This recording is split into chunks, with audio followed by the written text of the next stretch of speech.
va changer. Même dans ton boulot, tu verras la main de Dieu. Mais il faut juste dépenser vraiment. Commence à les célébrer. Yeah. Commence à l'élever. Jésus m'a fait du bien. Élever, élever Jésus. Commence à l'élever. Jésus m'a fait du bien. Qu'est-ce qu'il a fait? Il m'a donné un bon mariage. Il a fait, il m'a donné. Dis-moi, qu'est-ce qu'il a fait? Il m'a donné un bon boulot. Qu'est-ce qu'il ne peut pas mettre? Si t'as donné sa vie, si t'as donné même l'intelligence, oh, oh. Si t'as donné même le ciel, oh. En Jésus il y a tout, mais c'est pas ta foi que tu vas posséder. Wouh. C'est vrai. Et mon frère, si tu te mets à regarder celui qui est à côté de toi, je viens te rappeler que quand tu as passé des durs moments, il n'était pas là. Maintenant que le ciel est ouvert, mets-toi à danser, à célébrer, question de saisir tout ce qui a été tracé et destiné pour ta vie. Célèbre le Seigneur, alléluia.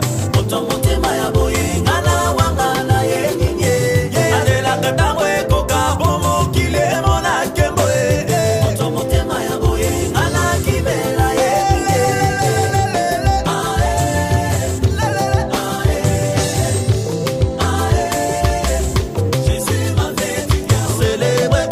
Oh, mais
suffit, tu parles.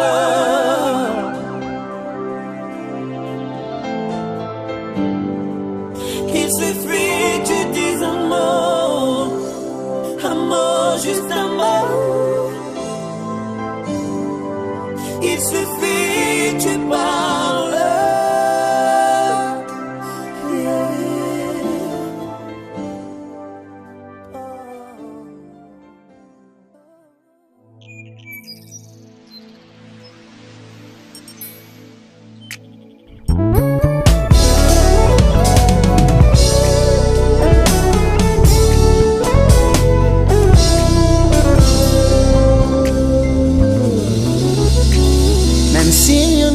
Plus et que je me sens perdu, car il n'y a pas d'issue, car tout est vraiment confus.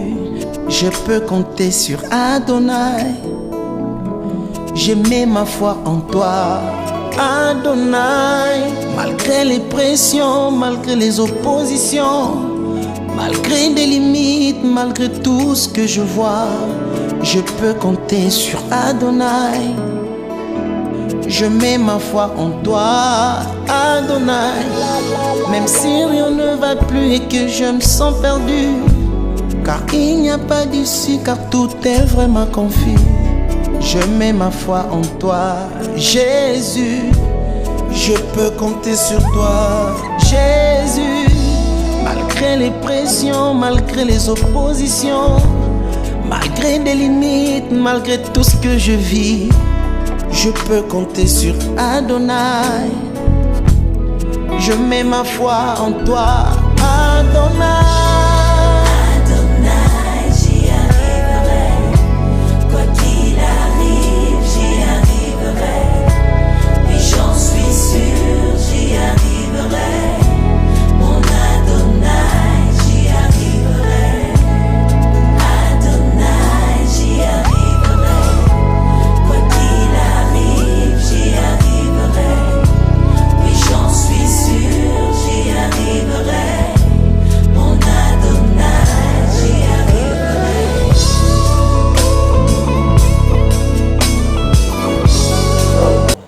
Shalom, shalom.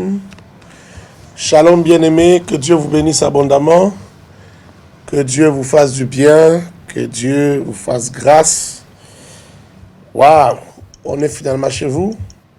Après tous ces aléas du direct. C'est pas facile.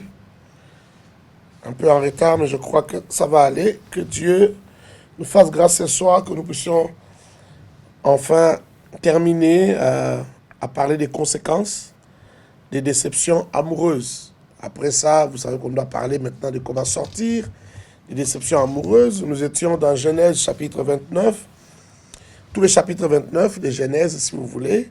Nous avons lu chapitre 29, versets 16 à 20, Genèse 29, 25 à 30, Genèse 29, 32 à 35, et nous avons longuement parlé des déceptions amoureuses. Ça fait nous sommes à la 3e séance par rapport aux déceptions amoureuses. Bonsoir, pasteur. Bonsoir. Ça va bien, chérie? Jésus est sur le trône. Amen. Jésus est sur le trône. Alors, partage la vidéo, partage. Battons-nous avec cette affaire de connexion. Vraiment. Likez, partagez. Waouh, que Dieu nous fasse grâce. Que Dieu nous fasse vraiment grâce. Que Dieu vous bénisse abondamment. Par rapport aux conséquences, après les causes, nous avons parlé des conséquences. Et par rapport aux conséquences, nous avons parlé du fait que la confiance en soi et l'estime de soi prennent un coup terrible.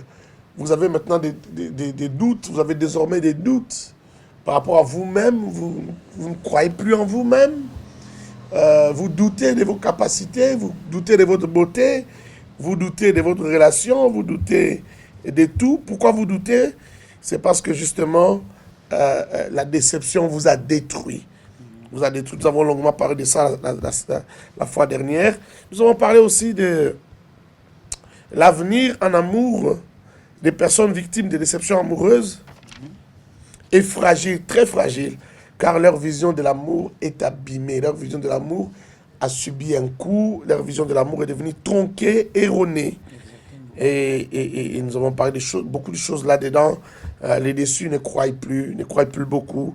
Ils deviennent peureux, ils deviennent méfiants. Ils n'ont plus confiance aux autres, ils n'ont plus confiance à l'amour, ils n'ont plus confiance au profil des autres. Ils ne croient plus que c'est possible. Ils ne croient pas qu'on peut attendre quelque chose de bien. Ils développent parfois une prudence exagérée, qui fait qu'ils ne sont plus sincères en amour, eux-mêmes ne sont plus sincères en amour, et ils déçoivent à leur tour. Vous savez que les blessés blessent toujours, donc ils déçoivent aussi à leur tour, ils deviennent méchants parfois, ils croient, ils vont en amour pour faire du mal, parce qu'eux-mêmes, on leur a fait du mal. Donc le troisième point, pasteur Joël, c'est que, donc c'est la troisième conséquence, les personnes qui ont connu des déceptions amoureuses sont prêts à accepter ce qui se présente à eux ou à elles, malgré les défauts criants, car on n'espère plus rencontrer la bonne personne. On n'espère plus avoir une bonne personne. Comme on n'espère plus avoir une bonne personne, on accepte ce qui se présente. Qu'il soit court, géant, laid, beau. Même si la personne ne répond plus aux critères, à ses propres critères, on accepte. Pourquoi on accepte? Parce qu'on n'attend plus les princes charmants. On s'est dit, je dois avoir les pieds sur terre. Exactement. Je dois avoir les pieds sur terre. Le prince charmant ne viendra jamais, alors ça ne sert à rien. Qu'est-ce que tu en penses, pasteur? C'est évidemment que c'est triste parce que, comme on a dit, les défauts criants, vous n'épouserez certainement pas une personne parfaite, ça c'est sûr, parce que le parfait n'est pas terrestre, mais au moins que vous puissiez épouser une personne qui va amplifier votre destinée, qui va amplifier votre bonheur, qui va avec vous affronter les vents violents de la vie et qui pourra vous aider à invoquer le Christ pour calmer ces vents violents. Mais quand vous dites, je peux prendre tout ce qui vient parce que ça ne va pas, vous savez, je vais me permettre de donner un exemple qui n'est pas très, très bon, mais bon, on va le donner comme ça. C'est-à-dire que vous faites un choix même qu'un animal ne peut pas faire. Parce qu'un animal, vous savez, même si, prenons la lionne par exemple, même si elle traînait dans la savane et qu'il n'y avait pas de lion dans le parage, la lionne n'irait jamais faire des petits avec les léopards. La lionne n'irait jamais faire des petits avec une hyène, c'est-à-dire la lionne va attendre que le lion arrive. Pourquoi? Parce que on ne peut s'unir que à un être de la même espèce. Et donc c'est quand même important, c'est quand même triste de constater que parce que vous avez été tellement déçus et vous vous dites, il y a eu 10 déceptions, toutes les relations ont été catastrophiques et vous vous dites, je prendrai tout ce qui va venir.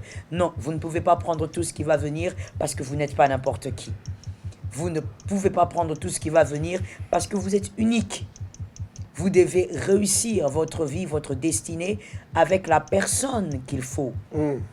Voilà pourquoi j'encourage souvent les jeunes sœurs célibataires qui ont plus de 35 ans, qui ont plus de 38 ans, écoutez, qui ont même plus de 40 ans. Écoutez, d'âge, oui, ça ne veut rien dire. Ça ne veut rien dire. Ne vous dites pas que parce que j'ai 43 ans, je dois prendre tout ce qui vient. Je dois m'emballer et m'emporter avec n'importe quoi. Non, ne faites jamais ça. Parce que 43 ans, oui, ça ne veut pas dire que c'est chaotique, ça ne veut pas dire que c'est horrible. Ce n'est pas une raison, au fait, pour vous jeter au milieu des crocodiles. Non, ce n'est pas une raison. Alors donc, c'est pour simplement vous dire qu'il faut absolument toujours croire, parce que vous finirez par trouver la personne qu'il faut, vous finirez par trouver la personne que Dieu a réservée pour vous. N'oubliez pas que même quand je dois rentrer dans la Bible, j'aime bien rentrer dans la Bible, supportez-moi, quand on rentre dans la parole de Dieu, on voit Naaman, le Syrien, le général syrien qui était lépreux et qui était orienté par une petite esclave qu'il avait prise quand il était en guerre avec Israël. Et donc, il y avait une petite juive qui était dans sa maison. Et la juive lui dit qu'il y a un prophète chez nous. Si tu vas voir le prophète, cette lèpre va partir. Et on constate que Naaman, quand il arrive devant Élisée, Élisée lui dit, eh ben, va te jeter dans le Jourdain 7 fois. Je prends cet exemple pour la jeune célibataire. Oui, moi je t'appelle jeune célibataire. De 43 ans, de 44 ans. Naaman, on lui dit, tu as la lèpre, jette-toi dans le Jourdain. Il avait cette lèpre durant des années, il était habitué de vivre avec. Il cachait sa lèpre, un vaillant soldat. Mais on lui dit 7 fois, c'est-à-dire, ça ne va pas marcher à la 3e fois, ça ne va pas marcher à la 6e fois, mais à la 7e, ça va marcher. Donc, il ne faut pas se décourager. Il ne faut pas se dire, parce que je me suis jeté 5 fois, j'ai toujours ma lèpre, alors je rentre chez moi. C'est-à-dire, il ne faudrait pas prendre n'importe quoi parce qu'on a plusieurs fois échoué. Moi, je crois que la force réside dans le fait qu'il faut toujours y croire. Il faut toujours se dire que c'est que Dieu a réservé pour moi et quelque part. Et je dois attendre selon la position de Dieu. Donc, moi, j'exhorte vraiment à toutes ces sœurs célibataires, ces frères célibataires qui ont vécu beaucoup de déceptions. Ne vous dites pas, je prends tout ce qui vient. C'est une grave erreur. Parce que c'est encore possible. Oui, c'est possible. Vous devez y croire. Lorsque vous arrêtez d'y croire, c'est là que vous arrêtez aussi la possibilité que la bonne personne vienne vers vous. Amen, amen, amen, amen. Que Dieu soit loué. Amen.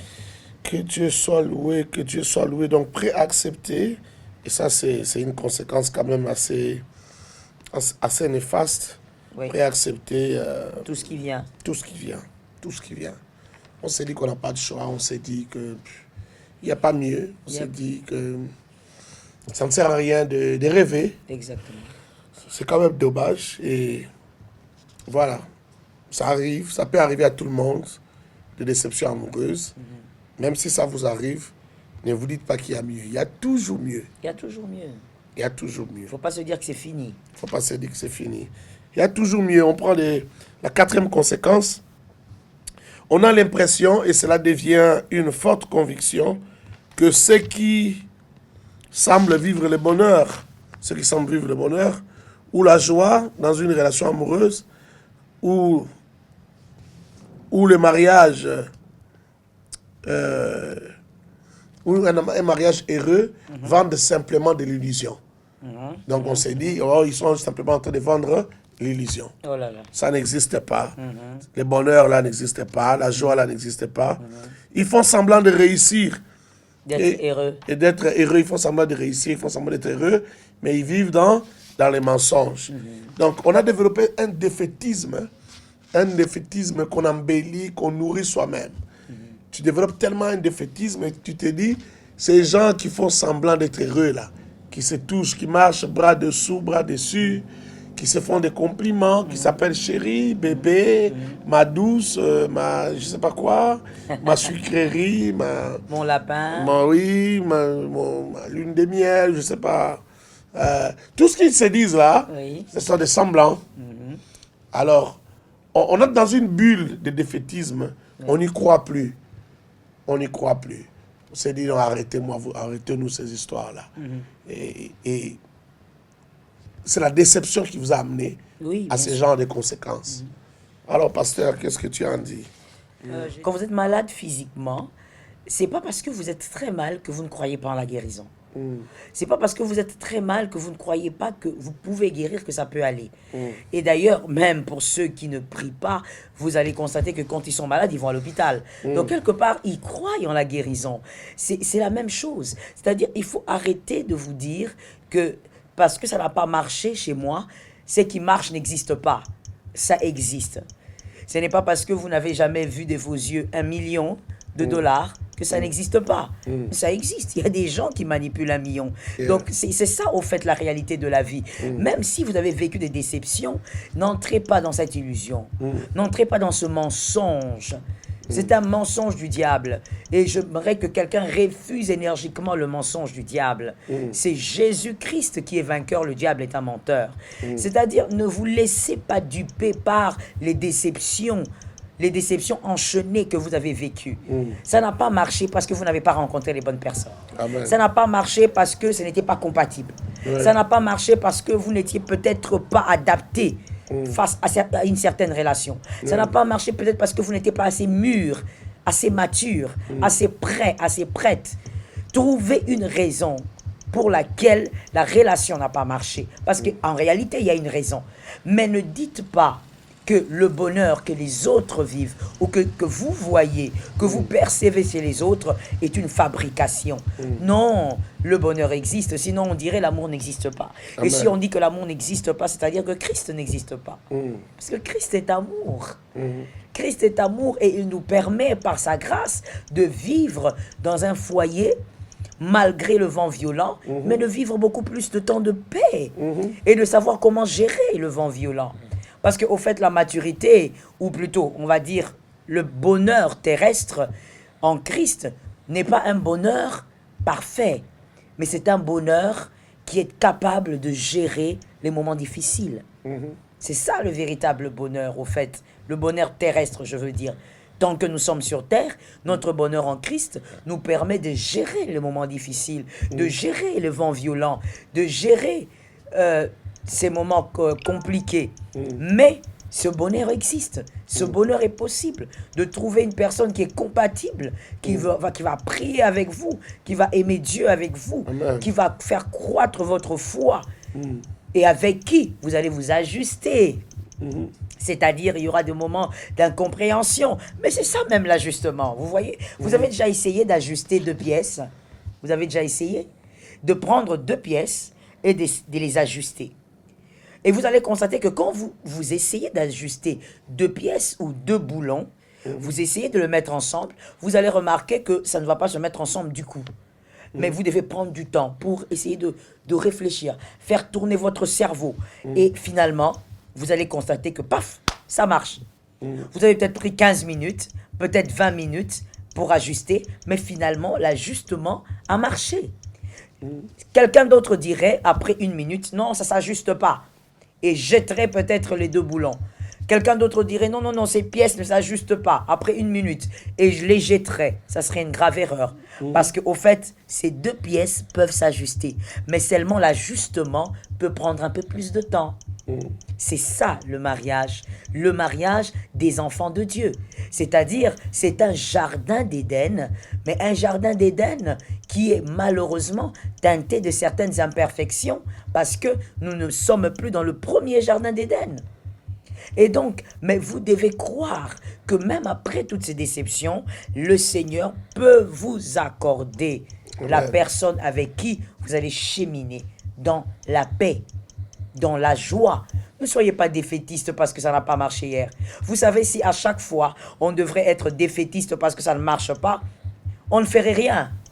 On ne ferait vraiment rien sur terre. Amen. Parce que dans tous les domaines, je vous assure, surtout si vous êtes quelqu'un de très, on va pas dire mouvementé, mais on va dire quelqu'un qui est tout le temps en mouvement, quelqu'un de très travailleur, vous saurez que à chaque fois qu'on travaille, on bosse sur quelque chose, il y a toujours des fois où ça marche pas. Mais malgré que ça marche pas, on doit insister. C'est dans l'insistance qu'on finit par avoir les bons résultats. Que Dieu vous bénisse. Que quelqu'un me dise l'insistance. C'est-à-dire, par rapport maintenant aux relations amoureuses, il faudrait insister à quel niveau? Au niveau de vos pensées. Vous devez insister au niveau de vos pensées, croire que ça peut marcher avec un autre, que c'est possible d'être heureux, que voici, il y a des couples qui sont heureux. Comme je l'ai dit, être heureux, ça ne veut pas dire sans problème, ça veut dire être capable de gérer le problème. Il y a des couples qui vivent leur bonheur parce qu'ils se sont retrouvés.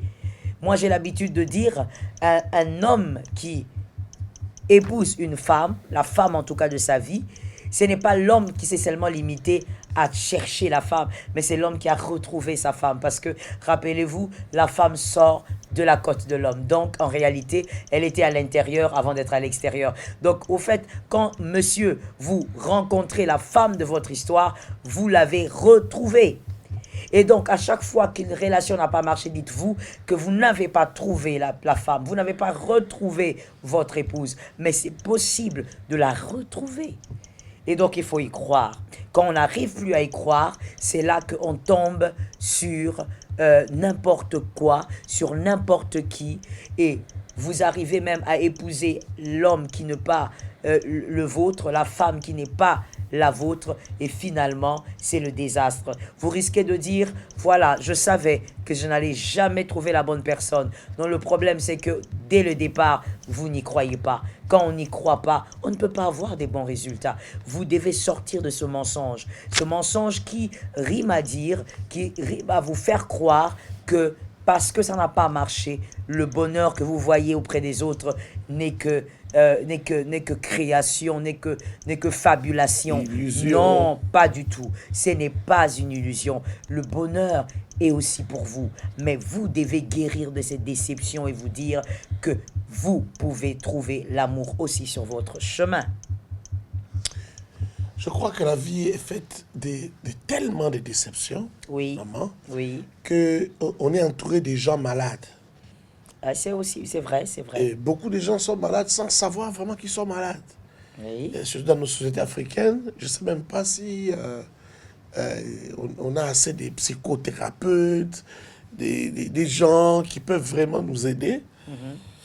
Parce qu'il y a même une étude à Kinshasa ici qui disait que plus de 60% des gens qui étaient dans la ville étaient malades. oui, oui, c'est terrible, mais c'est vrai. Et je crois que nos églises sont remplies de malades. Excusez-moi de le dire, mais moi je crois que beaucoup aussi des serviteurs de Dieu sont malades. Une maladie psychologique, Voilà. Spirituellement fort, mais très- psychologiquement très malade. très malade. Oui, c'est comme ça qu'on peut voir aussi un enfant de Dieu, pas seulement un homme de Dieu, mais un enfant de Dieu puissant en onction, mais violent dans le mariage, Oui, qui vous pose trop de sauvage problèmes. dans le mariage, Oui. qui est violent même dans le langage, qui violente sa femme tout le temps, mais à la chair, il est puissant. Ouais. Je pense qu'il est malade. Il est malade. Beaucoup de malades. Beaucoup de malades. Beaucoup de malades. Vous voyez, parfois je me pose la question. En fait, les relations parfois avec les fidèles sont plus faciles qu'avec les serviteurs de Dieu. Par exemple, quand un serviteur de Dieu vient vous visiter, vous lui donnez pas la première place. À l'église, Mais c'est un problème. On ne respecte pas. Dans leurs églises, on ne respecte pas les gens. En fait, parfois, moi, j'ai envie d'aller simplement dans une église, surtout et quand je suis m'asseoir. Oui, et m'asseoir. Oh là là.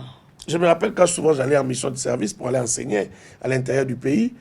Les dimanches, j'ai cherché une église, quand je n'avais pas de prédication quelque part, une église juste tout près, où je vais m'asseoir derrière, je vais être incognito.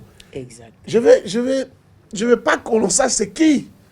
Mais je m'assois, j'écoute la parole et je prie comme tout enfant de Dieu et ça fait du bien. Ça fait grandement du bien. Mais les gens n'aiment pas ça. Ça fait tellement du bien. Les gens sont blessés parce qu'on l'a pas amené à la première place. place. Et les gens souffrent. Et il y en a d'autres qui se croient tellement grands quand il arrive à un endroit.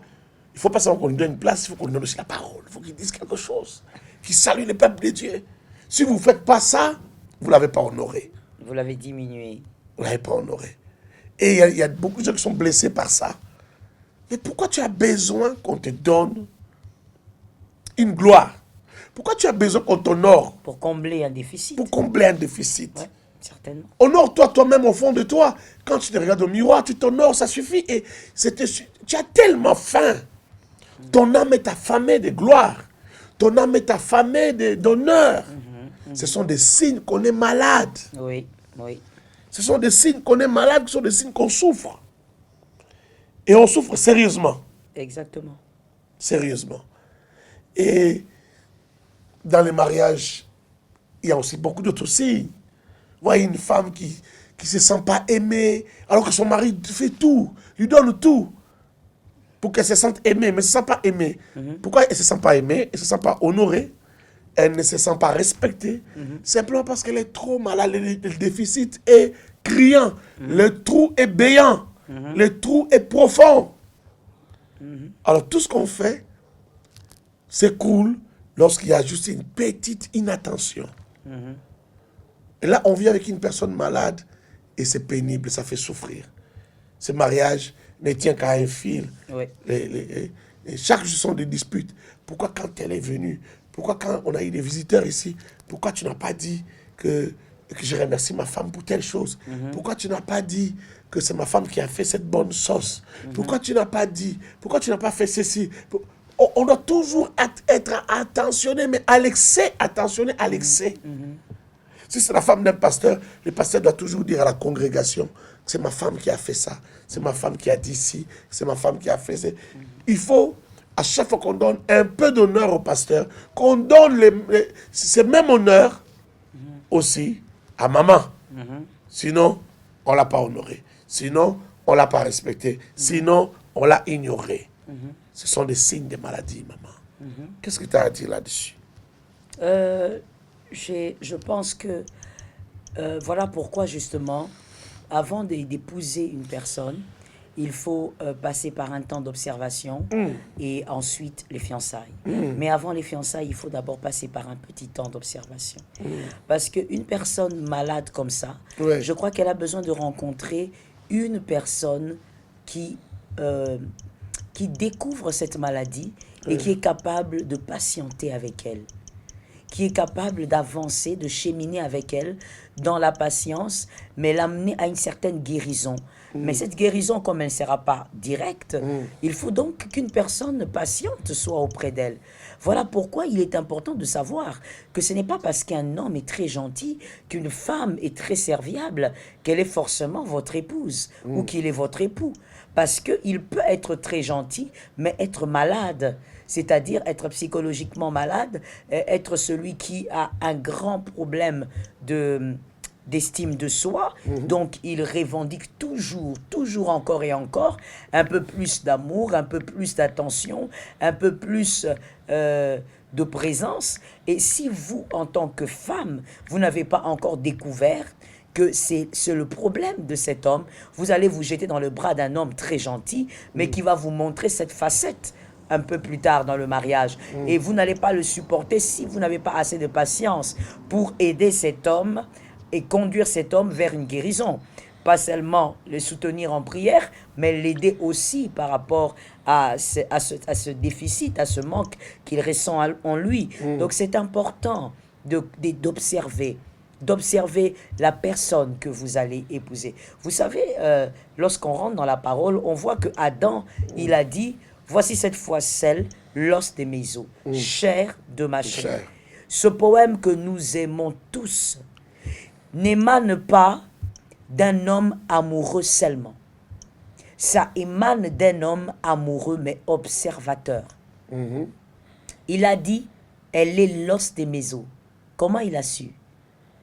Il a dit, elle est chair de ma chair. Comment il a su? Il a dit, c'est mon vis-à-vis. Comment il a su? C'est-à-dire que quand il s'est réveillé, imaginez-vous quand vous sortez du sommeil, comment vous êtes. C'est-à-dire que tout n'est pas forcément très clair devant vous. Mais il s'est réveillé, il a vu la femme, il a pris le temps d'observer le corps, d'observer ses mains. Il a vu que c'était différent du gorille.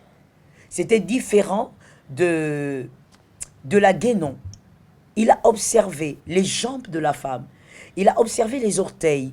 Il a constaté que c'était différent de tous les animaux, que ça lui ressemblait un peu trop. Et donc, c'est un homme amoureux, mais observateur qui a parlé. Donc, il est important d'observer.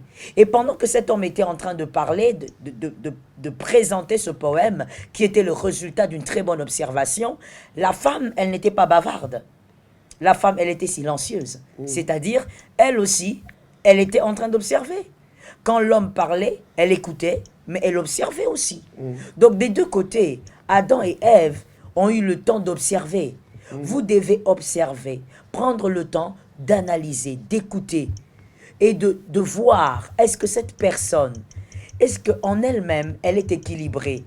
Ou c'est une femme qui est en déficit d'amour, par exemple. Elle a un déficit tellement criant qu'elle recherche l'amour à outrance. Une femme comme ça, est une femme qui sera extrêmement, je veux dire plutôt jalouse. Elle sera extrêmement jalouse. Est-ce que monsieur, vous êtes prêt à vivre avec une femme extrêmement jalouse qui, même quand vous êtes avec une collègue de service, elle vient se pointer et se mettre là parce qu'elle est jalouse. Pourquoi elle est autant jalouse? Pas parce que c'est de l'amour, mais parce qu'elle est malade. Elle recherche de l'amour encore et encore parce qu'elle n'a pas été assez aimée peut-être par son père ou par sa mère, ou peut-être encore, comme on le dit, il y a eu tellement de déceptions amoureuses qu'elle se dit « Aucun homme ne peut m'aimer véritablement. Quand un homme me dit « je t'aime », il a un agenda caché. Yeah. Et donc, est-ce que vous avez eu le temps d'observer avec quel type de femme vous voulez évoluer? Parce que si vous avez le temps d'observation, vous allez donc savoir avec qui vous voulez évoluer. Vous savez, moi j'ai l'habitude de dire aux jeunes sœurs, même quand on dit que dans le moment d'observation et les fiançailles, on fait un peu semblant, moi j'ai l'habitude de dire, tout ne se cache pas. Ouais. Même quand il fait semblant, même quand elle fait semblant, il y a des choses évidemment qui vont se cacher, qu'elle va cacher, qu'il va cacher, mais tout ne se cache pas. Il y a toujours des petits indices. Et quand vous faites attention, vous allez constater qu'il y a des petits indices au fait. Qu'il y a des choses, il y a des signaux. Mais le problème, c'est quoi? C'est que pendant le temps d'observation, généralement les célibataires pensent que c'est le temps des amours. Ou c'est le temps des amourachements. C'est-à-dire les gens s'amourachent à un niveau incroyable. Pendant le temps d'observation, c'est bien de dire les « je t'aime » tout au long de la nuit, dans vos WhatsApp et autres. Mais écoutez, c'est le temps d'observation. C'est-à-dire, comme j'aime le dire, aimer avec le cœur, mais avec la tête aussi. Avec tous les exemples des mariages ratés, des divorces, des mariages chaotiques que vous avez autour de vous, ça devrait vous rendre conscient, monsieur et mademoiselle, les célibataires. Pour dire, on ne peut pas seulement aimer avec le cœur, on doit aimer aussi avec la tête. C'est-à-dire que c'est le temps d'observation. Ne soyez pas seulement dans un amour fou, vous montez, vous descendez, vous allez à la montagne, vous priez, vous parlez en langue, vous revenez, vous dites, ouh, c'est la femme du ministère. Et arrêtez ça. Arrêtez ça. C'est pas question d'une femme qui parle en langue, d'une femme qui prie pendant 4 heures à la montagne avec vous. Écoutez, lorsqu'elle sera dans votre maison, elle va pas forcément manifester tout ça. Non, non, non, arrêtez ça. Là, je parle aux jeunes serviteurs célibataires. Ouais. Arrête de te leurrer avec ça. Et des jeunes non, ministres. C'est la femme du ministère parce que quand je vais à la montagne avec elle, elle est même devant. Moi, j'ai mes souffles, mais elle continue. Mon frère, dans le mariage, c'est toi qui vas t'essouffler. C'est toi qui vas l'habitude de dire ce genre de choses. Il faut pas rêver. On les impressionne. Ces genres de, voilà, c'est ce que j'allais dire. Ces genres d'impression, c'est pas le mariage. Elle ne va pas forcément se comporter comme ça dans le mariage. Ce n'est pas parce qu'elle est hypocrite. J'aimerais dire quelque chose. Je ne sais vraiment pas si on aura même le temps de finir ça. Ce n'est pas parce qu'elle est hypocrite. Mais au fait, c'est le naturel humain. Que quelqu'un me dise le naturel. C'est le naturel humain. Ouais. C'est-à-dire que quand elle est fiancée, dans la période d'observation, vous êtes un serviteur de Dieu. Vous allez avec elle prier. Non, elle prie avec zèle. Pas pour vous impressionner, mais parce que elle veut aussi se marier, elle se dit, c'est le chemin qu'il faut pour que ça se passe bien, pour que ça évolue. Mais quand elle sera mariée, elle va se dire, mais vous êtes finalement un acquis.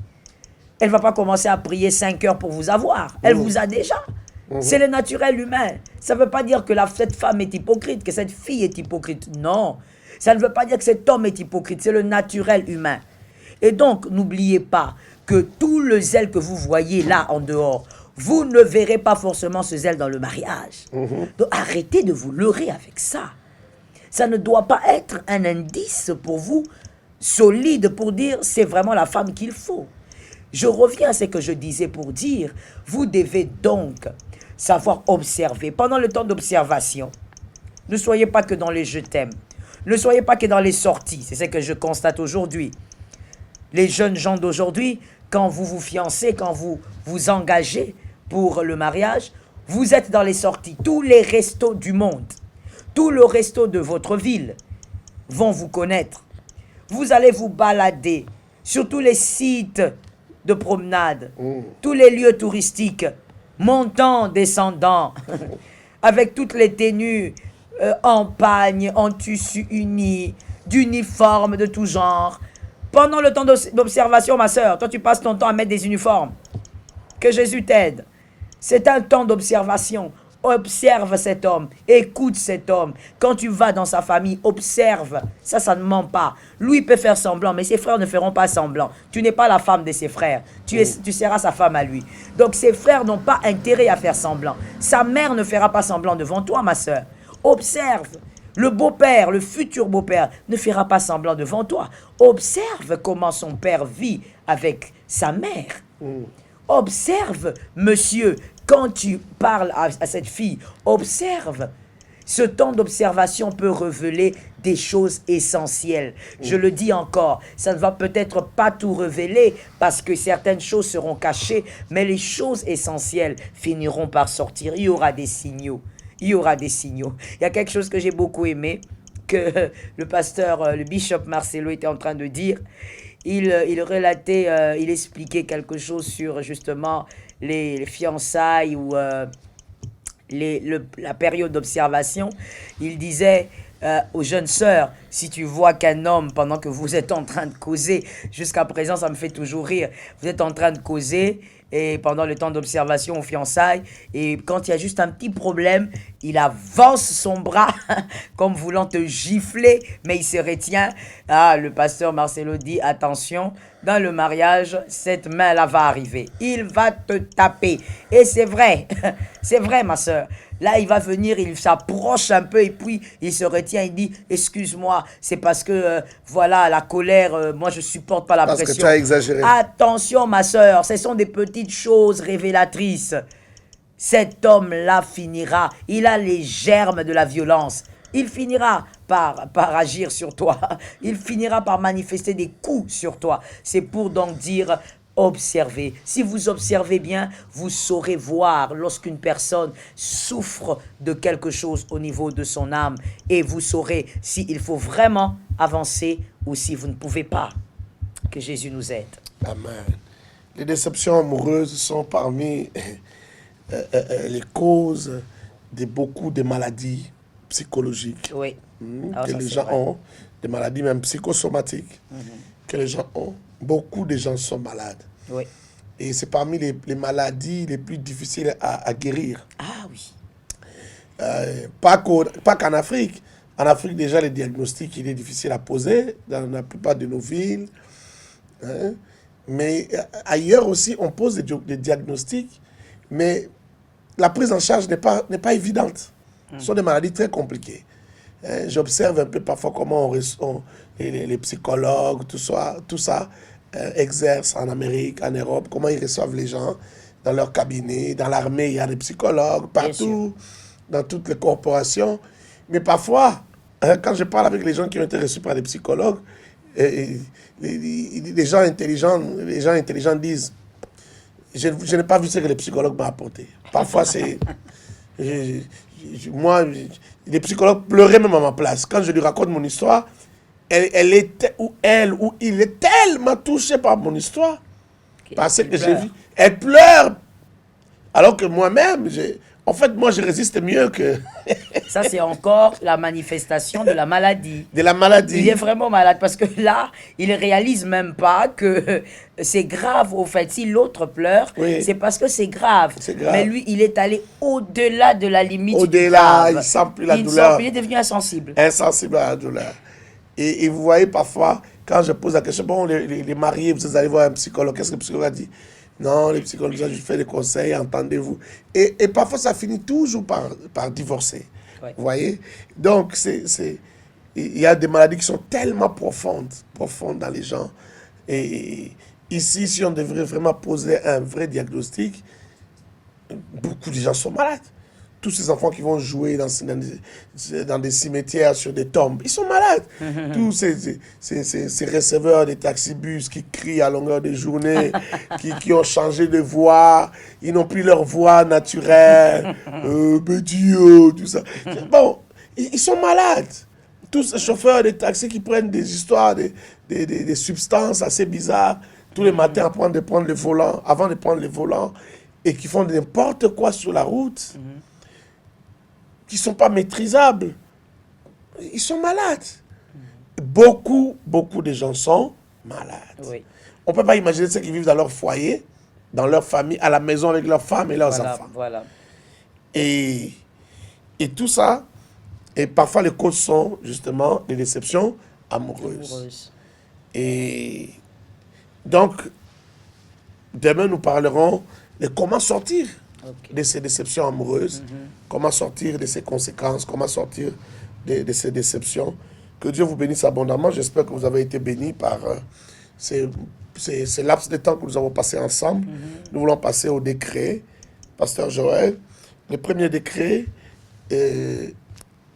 sera celui-ci, que chacun de nous puisse déclarer sur son bonheur. Au nom de Jésus. Son bonheur. Le bonheur dans les mariages et le bonheur dans les foyers.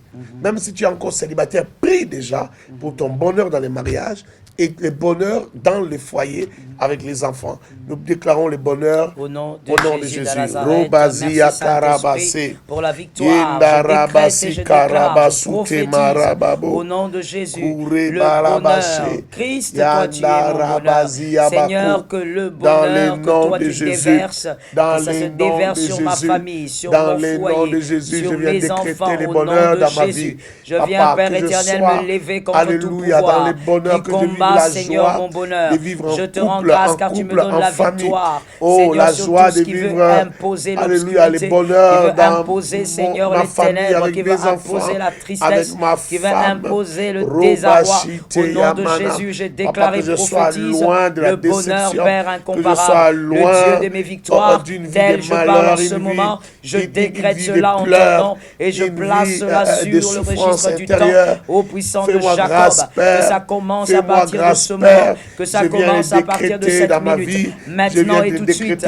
Père incomparable, que le bonheur soit, Seigneur éternel, ma force, fasse partie de ma vie, fasse partie, Seigneur éternel, de tout ce que je réalise. Le Dieu d'Israël, que le bonheur ne soit pas seulement dans ma maison, mais dans tout ce que je touche, dans ce que je fais, dans ce que j'accomplis, au Ramostaï, dans Seigneur, dans mes projets, que le bonheur se manifeste, le rocher des âges, je crois, Saint-Esprit, que c'est toi le véritable bonheur, et tu te déverses, Seigneur, dans ma famille, dans ma vie, dans mon foyer, dans la vie de mes enfants, dans leurs études, dans leurs projets, le rocher des âges, tu es le maître, au Père, et tu règnes, tu domines. Puissant d'Israël, je te rends grâce, car toute arme forgée contre mon bonheur sera nulle et sans aucun effet. Je te rends grâce, car Seigneur éternel, ceux qui se lèveront, Père, pour combattre mon bonheur, se disperseront par ce chemin. Au nom puissant de Jésus-Christ, Père incomparable, je te remercie, car toi tu domines, car toi tu règnes, car toi, Seigneur, tu décides d'imposer, Seigneur, une onction, une huile, Seigneur, de bonheur. Oh, ça descend, Seigneur éternel, et ça se manifeste, ça s'exprime dans ma vie. Au nom puissant de Jésus, le rocher des âges, je te rends grâce, car je saisis ce bonheur, je palpe ce bonheur, je vis, Seigneur, tous les jours.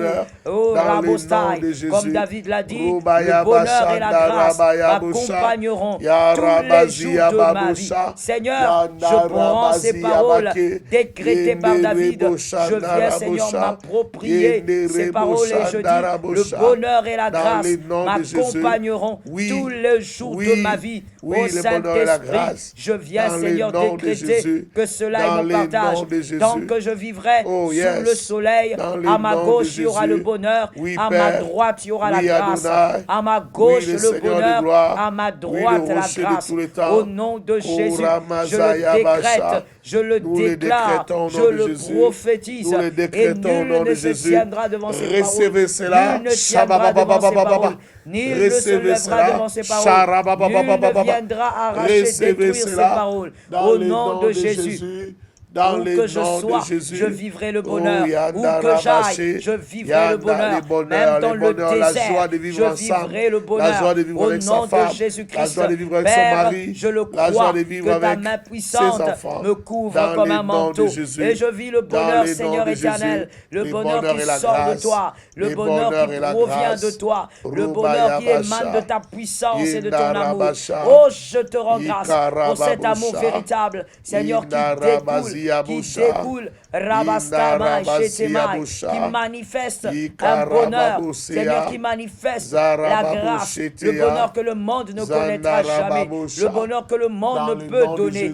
Au Saint-Esprit, je m'approprie ce bonheur par le nom puissant de Jésus. Je te rends grâce, Seigneur éternel, car ces paroles ne me quitteront pas tant que je serai sous ce soleil. Oh, ça ne quittera pas mes enfants. Au nom de Jésus, ça ne quittera pas ma famille, mon foyer, au nom puissant de Jésus. Ô Père de gloire, je te rends grâce pour cela. Je te remercie pour cela. Je te remercie pour cette grâce, pour ce bonheur qui, Seigneur éternel, se déverse sur ma vie, qui se déverse, Seigneur, sur tout ce que j'entreprends, qui se déverse, Seigneur, sur mes projets. Père incomparable, je te rends grâce. Thank you, Jesus. Dans le nom de Jésus. Nous allons décréter la guérison dans tous ceux qui sont malades. Au nom de Jésus. Nous allons décréter la faveur divine. Au nom de Jésus. Vous qui avez des dossiers, vous êtes à la recherche de quelque chose, vous demandez à Dieu quelque chose, nous allons décréter la guérison, la faveur. Nous décrétons, pasteur, au nom de Jésus. Au nom de Jésus de Nazareth. Merci Saint-Esprit. Tu es le Dieu, Père éternel des grandes victoires. Je te rends grâce car tu es le Dieu qui fait tomber Goliath. Tu es le Dieu qui utilise David pour que Goliath se taise. Père, je te remercie car dans la vie de mon frère, de ma soeur, c'est en Goliath se tait, son Goliath se tait, celui qui parlait contre lui, Seigneur, le blocage qui parlait contre lui, Seigneur, le problème financier qui parlait contre lui, ça se tait au nom de Jésus. Père incomparable, tu lui donnes le contrôle, Seigneur, sur ses travaux, tu lui donnes le contrôle sur ses finances, tu donnes le contrôle, Seigneur, sur ses affaires, tu donnes le contrôle, puissant d'Israël, et tu accordes la réussite dans ce qu'il fait, tu accordes la réussite, Seigneur, dans son travail, dans ses études, dans ses projets, le rocher de ma vie, je te rends grâce, car tu soutiens mon frère, tu soutiens ma soeur, il sort de la médiocrité par le nom puissant de Jésus, et tu manifestes tes grâces par le nom redoutable de Jésus. Tu accomplis, Seigneur éternel, c'est que son intelligence n'arrive pas à accomplir, tu accomplis, c'est que sa force n'arrive pas à accomplir, au nom puissant de Jésus, tu l'amènes, Seigneur, à posséder, Seigneur, c'est que sa force n'arrive pas à posséder par lui-même. Au nom de Jésus, je te remercie, Père, parce que tu réalises ces choses dans la vie de celui qui nous entend, dans la vie de celui, Seigneur, qui est connecté à ta présence, qui est connecté, Seigneur, à ton autorité. Je te rends grâce, le rocher des âges, car tu accomplis, Seigneur, des choses glorieuses dans la vie de mon frère.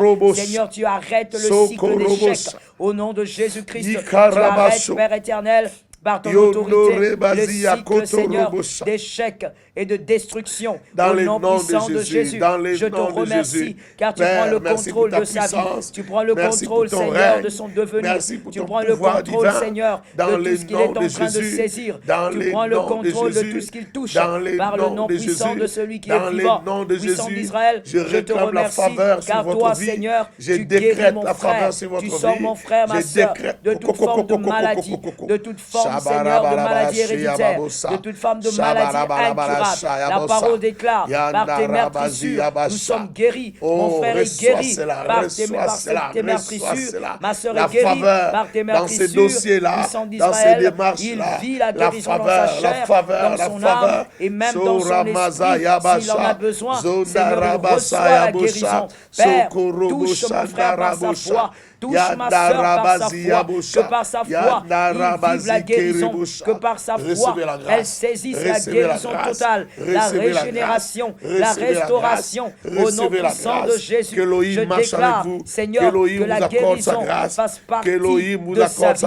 Merci, Seigneur, de guérir l'enfant de mon frère, l'enfant de ma soeur, qui a besoin, Seigneur, d'une guérison miraculeuse, car les hôpitaux n'ont pu rien faire, les médicaments n'ont pas pu guérir, n'ont pas pu restaurer le rocher des âges. Merci Seigneur de guérir cet enfant au nom de Jésus. Père éternel, merci de sortir mon frère, ma soeur de ce coma. Merci Jésus d'agir par ta puissance, par ta main redoutable, que ton miracle entre dans cette chambre d'hôpital et Sorte mon frère de là. Recevez cela. Sorte ma soeur de là. Recevez Au cela. nom de Jésus-Christ. Shondarabasi. Seigneur, tu es le même hier, Yandarabasi. aujourd'hui et éternellement. Tu es le Yandarabasi. Dieu qui guérit. Yokorabasi. Ô Père, je Au crois nom en de cette main Jésus, qui nous n'est pas croyons au limitée, miracle. en Nous cette croyons main à la qui est guérison. capable, Nous en croyons cette à la main qui est visitation. puissante, Nous en croyons à cette la main visite. qui est agissante. Père, merci Seigneur d'accorder la victoire dans la vie de mon frère, de ma soeur,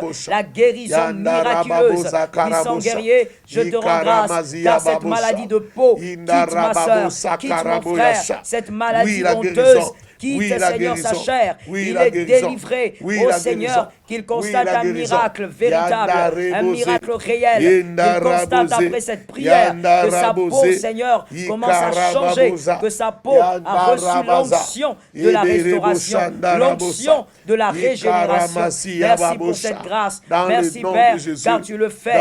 Tu es un Dieu de grâce. Tu es un Dieu d'amour qui nous accorde la guérison, car tu es, Seigneur, le Dieu qui compatit. Merci de le faire. Merci, Père, pour cette victoire. Merci de donner la victoire à mon frère, à ma soeur, face à cette maladie qui a, Seigneur, détruit plusieurs dans la famille, qui a dévasté la famille. Merci d'accorder la victoire au nom de Jésus de Nazareth.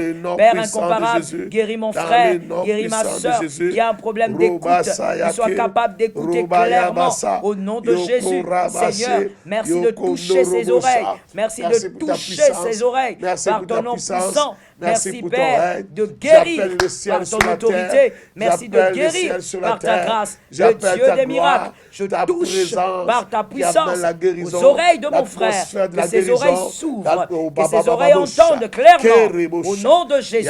Merci, Saint-Esprit, le Dieu des miracles, le Dieu de guérison. Merci d'accomplir. Merci, Jésus. Que ton nom soit glorifié. Dans le nom de Jésus. Ta grâce est là. Et je te remercie pour ce que tu fais. Je te rends grâce pour ce que tu as accompli dans la vie de mon frère, dans la vie de ma soeur. Merci pour ce que tu as réalisé, Seigneur, dans sa vie. Merci pour ce que tu as imposé dans la vie de ma soeur, de mon frère. Merci, Père, parce que tu as imposé ton autorité. Tu as imposé la vie. Que ton nom soit glorifié. Merci, Saint-Esprit. Merci, les dieux des mystères. Merci, les dieux des plusieurs miracles. Je te rends grâce. Toi, le Dieu capable. Je te rends grâce. Car toi, le Dieu des multiples puissances. Le Dieu des multiples guérisons. Le Dieu des multiples opérations. Je te remercie, ô Père. Car tu le fais dans la vie de mon frère. Tu le réalises dans la vie de ma soeur. Je te rends grâce. Car tu as accompli au-delà, Seigneur, de toute attente. Au nom de Jésus-Christ. Gloire à toi, Seigneur Jésus. Gloire à toi, Seigneur Jésus-Christ. Amen. Merci, Saint-Esprit, pour la grâce. Merci, Jésus. Merci, Seigneur. Jésus. Voilà, nous sommes à la fin, pasteur. Merci à vous. Merci d'avoir été là, malgré les multiples difficultés techniques, mais vous avez été là. C'était un bonheur pour nous de partager ces moments de sagesse et ces moments de décret avec vous. Achat parcelle continue. Je bénis encore une fois, je bénis abondamment les personnes qui ne cessent de nous écrire, de nous appeler pour donner leur contribution. Je t'invite à toi aussi de le faire. Ne sois pas en arrière, ne sois pas en retrait. Fais-le aussi. Que l'Éternel t'accorde assez de foi pour réaliser que c'est une source de grandes bénédictions. Que l'Éternel donc vous bénisse. Nous sommes, par la grâce de Dieu, ensemble encore demain à 22h30 heure de Kinshasa, si évidemment Jésus-Christ nous fait grâce, et nous espérons vraiment régler ce problème de connexion, et le Seigneur nous permettra de le faire, et nous croyons que nous continuerons à passer des excellents moments. Passez une très bonne et excellente soirée. Merci, au revoir. Au revoir.